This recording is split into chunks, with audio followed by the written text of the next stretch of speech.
बायकोच्या महाप्रचंड आग्रहानंतर आणि लेकीच्या निदर्शनाखाली तोंडाला ॲलोवेरा जेल लावलं.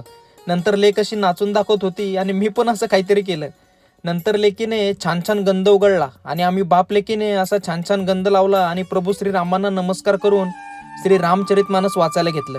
त्यात तुलसीदास म्हणतात की जर तुम्हाला आत व बाहेर प्रकाश हवा असेल तर तुम्ही मूकरूपी दाराच्या जीभरूपी उंबरट्यावर राम नामरूपी रत्नदीप ठेवा. नंतर आम्ही बाप लेकीने असं दुधू चप्पा खाल्ली आणि ऑफिसला जाताना लेकीचा असा बळजबरी पा घेतल्यामुळे अशी चिडली. नंतर ऑफिसला गेलो आणि आल्यावर मी मित्रांसोबत बाहेर एकटाच फिरायला चाललो हे समजल्यावर लेक अशी मागं लागली. नंतर मी खोटं कारण सांगितल्यावर मला असं टाटा केलं. नंतर रस्त्यात पनवेलच्या हॉटेलवर असं जेवण करून आम्ही निघालो रत्नागिरीला. मध्येच सगळे कार्यकर्ते असे झोपल्यामुळे त्यांची झोप घालवण्यासाठी गाडी एका टपरीवर चहा पिण्यासाठी थांबवली. मस्त कडक चहा पिऊन पहाटे आम्ही पोहोचलो रत्नागिरीला. बाकी पुढील व्हिडिओमध्ये चालायचंच नाही का.